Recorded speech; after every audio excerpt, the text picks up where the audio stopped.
believe it or sees it is up to your trust. I think God is speaking to all of us through, He'll speak in our minds, and He'll also speak in our feelings and speak in our vibes. But I guess when you are so busy living fast, you don't hear it, or you don't think it's God. You think it's just a feeling. And so many times God has spoken to all of us, and we've dismissed it as a feeling because we're waiting for it to sound churchy or biblical. But the Father speaks through your intuition and your feelings and your guesses and your curiosities. He speaks through your curiosity, and it's up to you to pay attention. Now, I don't know where you want to go. I don't. It's not a matter of going to a physical place or going to a new church or something. But I don't know where you're wanting to go in your own world. So it's up to you to know where you want to exist from and how you want the power of your life to operate. But when you get to that point where it's time to cross over, you're going to feel this vibe in you. It is up to you to trust it. And I'm going to tell you something. The more you begin to move into this new spot of thought, you're going to see some reaction. And you see, you can't change without a reaction. If you can, write it down. You can't make changes without there being a reaction. And I believe we've been taught, whenever you get ready to do something good, the devil always, whenever you do something good, that devil always, and I think it's in our mind that whenever we move, there's going to be an attack. The devil comes. Okay, let me explain something. Satan, the word Satan, enemy, devil, slanderer. There is an accuser. One definition of devil and Satan is accuser, slander, and enemy. And I think the more we become comfortable with where our lives are, and whenever you begin to change the location of where you operate psychologically in life, there is going to be a misshift of reality. There's going to be a slander of the truth. Oh, Lawrence Fishburne, okay. There's going to be a slander of the truth with what you see. Your new perception won't look like your tolerant situations. It won't look like what you were familiar with. So there's going to be a slandering of reality. It's like, this doesn't look like what I'm leaving. I don't know what that is. So I don't know what that is.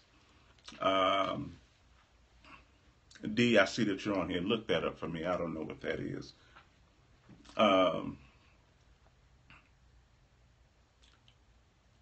Life is going to react. So it's not a devil. It's not an enemy. It's an unfamiliar reaction from you against you. You're not going against you. You've just shaken the water. It's like you're so busy living still that when you finally move, there is a reaction to you moving. It's not the devil, but we've heard that. So don't fear it. That's a natural reaction to hearing God.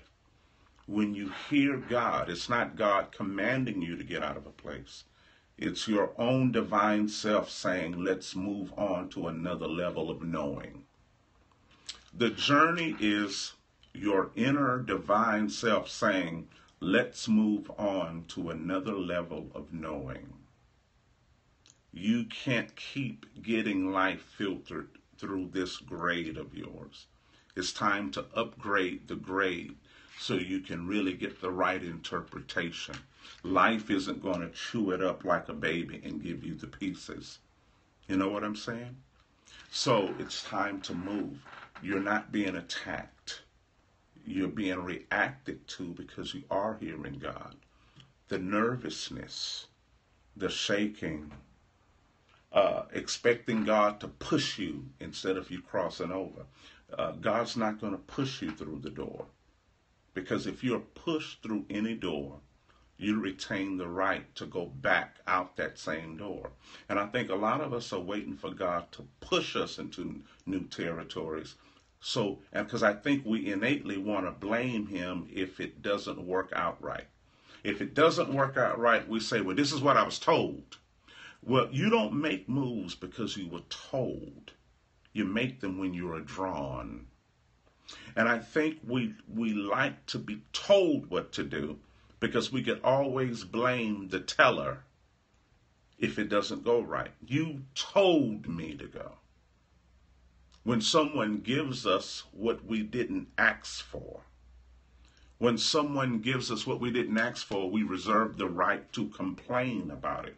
So we say, this is what I'm told. This is what I'm told. When you listen to certain people who are trying to make new steps in their life, they say, this is what we've been told. This is what we've been told. No one ever says, this is what I learned. No one ever says, this is what I was drawn to. We always say, this is what I was told, as though we were controlled into a new area instead of drawn into a new area. We were told to go. So I'm going to ask you, where are you wanting to go? Because I believe we've been told to go to new areas so much that we don't know where we want to go. We hate to go where we're told to go, but we don't know where to go in order for us to tell us to go there. You know what I'm saying? How many of you understand what I'm talking about? We know where we've been told to go. So forget where you're told. Where do you want to go? Where are you telling yourself to go? Where do you feel to go? And when the responsibility is on you, you feel scared because you don't want to blame yourself for messing up. We would rather blame a teacher for telling us to go somewhere and we messed up. We want to have someone else other than us to blame. So, because if it works, thank God. If it doesn't, blame that guy. Blame that woman. Blame that situation that happened to me when I was younger. We want to blame someone. So where do you want to go? This nervousness that you feel is finally your own soul. It's finally your own soul saying, let's go. Let's take a hike up the mountain. But because there is no one else around you telling you, and you can't blame them, you will sit still and bury the voice of God within you. You will bury it until someone else comes along. You will bury it. God is talking to you. You feel it. But you don't want to blame yourself. It's easier to listen to the voice of another and blame them when it fails, than to really trust you and step out of that boat and walk yourself. Isn't that funny that maybe we're not being as blessed as we can be because God has removed everybody that you can blame? Maybe that's why certain people leave your life. He's taken away everything that you would blame for anything. You know? So now it's time to hold you accountable. You're not being attacked. You're seeing that it's time to move. It's no devil doing it. Every time you do good, every time you try to go do something good, the devil always come to mess up. It's not the devil. It's you finally getting a picture of what you've been tolerating. You and I have been living in chaos for so long that when your eyes open, when you get a revelation, it's really an awareness of where you are. And finally, when you get a picture of where you are, you begin to see that life's been chaotic around you. But you didn't know you've been tolerating it for so long. And it's time to leave now. And I'm afraid to leave. You've been there like, I'm scared to leave. And after a while, you begin to look back and say, well, it wasn't that bad. Maybe I need to start acting better. Acting better does not stop awareness. Let me act better. It does not take away the responsibility of awareness. Just because you decide, let me act better. Because the children of Israel were like that. They kept screaming that we're slaves and we're dying. And so God sent a deliverer. But when they had to walk on their own, they began to look back and they began to say, man, we had milk in Egypt. And then they would say we had milk and honey. And then they began to say, man, we had milk, honey, onions, meat, we had chips, we had soda. And man, it really wasn't that bad. If we would have just woke up earlier, maybe they wouldn't have beat us. That was our fault. If after a while you start regretting awareness because you have to walk. It's funny when you have to walk on your own and think for yourself and speak for yourself. You begin to regret awakening because you can't blame anybody else. It's not the devil. Maybe the enemy is a scapegoat of consciousness that we need to blame to take the accountability off of ourselves. So we create the Satan, the slanderer. We need something to blame to take accountability off of ourselves to buy time. So whenever you have to grow up, you blame life for not listening. I don't know. So because when they had to walk on their own, they begin to say Egypt wasn't as bad as we thought. And every one of you that are listening, before you launch out into the discovery of your lifetime, you're going to face a Pharaoh and a Moses and a Red Sea and a desert. Every one of us face those things. Whenever your Moses comes, your word of vision comes to deliver you from Pharaoh that's been holding you hostage to bad thinking, bad living, limited life, procrastination and excuses, that Pharaoh in your mind that's been holding you hostages, obligating you to make bricks without mud and straw. And whenever a promise comes to you from the sovereignty of God that says move forward, that Moses have to continually fight against that Pharaoh to secure your release. We always say, I'm going to do better. I'm going to do better. I'm going to do better. And then when we get ready to do it, we don't because of the reality of the desert. Sometimes we want the truth, but I find out the truth is so much stronger than most of us. The reason some of us don't move into our purpose is because we're too weak to do true. And when you're too weak to do what's true, you'll never move. The answer is stronger than our desire. The answer. You find out, man, I want a weak truth because strong truths are too strong and I'm too weak to do this truth. Come to find out, the enemy becomes the truth. It's something. Instead of your slavery. Maybe your Moses of promise comes back.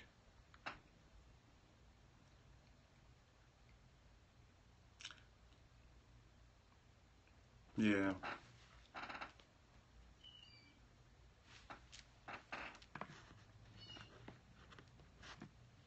We're going to fix that.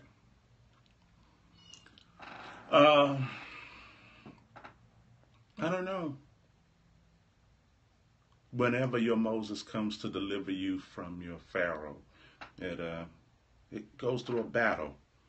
Each time when it's time for you to make a move, you got to reconvince yourself. If you remember that story, that would be different plagues, and the Pharaoh would say, let him go, but then he wouldn't do it. Let him go, then he wouldn't do it. The plague would get more strenuous and more severe and severe. So maybe that's us sometimes. The truth comes, and we think we're convinced one time, and then it doesn't happen. Then it has to come stronger again, and we still don't move. What will it take for your Moses to set you free from your Pharaoh? Because each time you keep saying you're going to do it, and then you don't, because you find another reason to tolerate the comfortability. Until one day, you can't. So the last thing that happened that caused the Pharaoh to let Moses and take the children of Israel was death of the firstborn. So maybe there has to be a death of something you're holding on to. That's your firstborn. That's your most precious thing. Maybe there has to be a failure with something you're really dependent on in order for you to let yourself go. I don't know. So I'm here to tell you, nothing really has to die when you're ready. Nothing has to die when you're ready. All right. I'm Undrai Fizer. I just wanted to talk to you today. I appreciate it. Hey, get that Kairos app. How many of you got that Kairos app that's out? Go to that. Oh, I just try to give you a little something. Just try to give you a little something.